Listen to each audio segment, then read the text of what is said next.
Strip down so you can touch me. Soul off so you can touch. What's cracking lacking, y'all? It's your girl Colbie Fray with NowUKno TV. I'm so serious. But yeah, I'm here with the one and only singer, songwriter, dancer. He does it all. Fudg in the building. Hello. How are you? I'm great. How are you? I'm all right. I'm doing good. All right. So what's been going on with you? Nothing much, man. Just trying to stay busy. I took kind of a minor hiatus, so I'm back just trying to go hard on this music. But that's pretty much it. Well, I grew up in a house full of vocalists, but it was never really something that was a focus for any particular person in my family. My dad was in a gospel quartet, and my mom was one of the like pivotal soloists in our church growing up. So I did grow up around a lot of gospel and a lot of soul. I mean, it's pretty much something that I pretty much gravitated to. I never really had a normal childhood. Like, I wasn't really into sports, or anything like that. I just really always wanted to dance and I always wanted to sing, but I never realized that was my calling until I was much older, and a lot of the things that I had experienced kind of led me to start kind of branching off into that venture. Okay, so what is it like being an independent artist? Because I know it's kind of like tough. Like, just tell me about your musical journey as far as becoming an independent artist. Well, I think one of the best things about being an independent artist is that you're given the opportunity to be surrounded by people who genuinely believe in your artistic vision. I really do think that the independent game is really, really slowly but surely starting to take over and starting to mesh with commercial success. So do you ever want to get signed eventually? Well, like I said, I would like to, eventually, tap into, the commercial industry.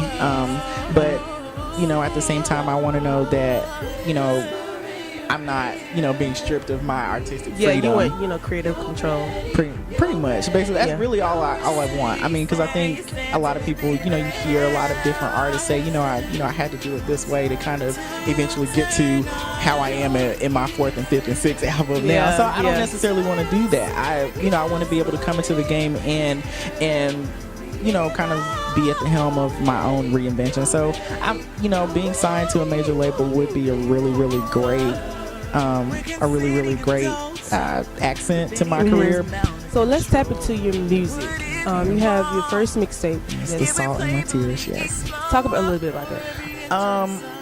Well, The Salt in My Tears was a project that I actually had started writing when I was 17, and I'm 24 now. Basically kind of my own take on the pursuit of happiness. And,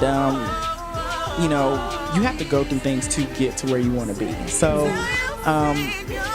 it was just one of those things where it wasn't necessarily a dark or depressing album, but it was more so from a hopeful place.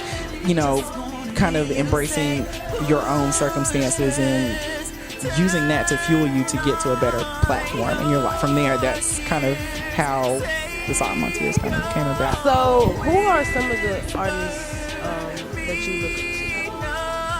Oh man, so many. I think lyrically and musically, one of my two major idols have always been Donny Hathaway and Anita Baker, Frank Ocean, Emily Sandé. Frank Ocean, one of your favorite artists too. Idol. Yeah. So, do you think he did a good job as to telling his fans about his sexuality? Was that something that he should have kept inside of him, or he should have just expressed it to everyone? I don't think that was something that he should be ashamed of. Another thing I think is, there are a lot of openly gay, and bisexual, individuals in the industry. I think the thing is you have to allow your work ethic to speak for itself, and I think that's the thing. There are a lot of people who respect Frank Ocean and a lot of other artists, in the same space. I have my first full-length set at the Evening Muse here in Charlotte. And we also are doing a really, really big grand opening for our new space for ChucksBeats Productions. Shout out to Chuck. Shout out to Chuck. Team Beats. We're gonna get into the fun and random questions. Oh, Lord. So tell me what's your pet peeve? My pet peeve? Yeah. I know you got a lot. Okay. I really hate food noises. And it's not something that you can like really control. You know what I mean? Like, you know, like not even that, but like stuff like when people smack or like if somebody's like chewing like like if people eat carrots, like you can't. Oh, and it crunch. You can't. And carrots are banging. Like you can't just like submit that. Like you can't do away with that. Yeah. So what's your guilty pleasure? My guilty pleasure, fellas, please don't judge me. Sex in the City. For real? Yes, like, and I still like to this day. I still watch like reruns and stuff. Like I am Fudge, and you are watching Now You Know TV. Hey. Let me stop. Wait. Let me rephrase the question. So tell us about, your music and how did you come up musically. What am I asking?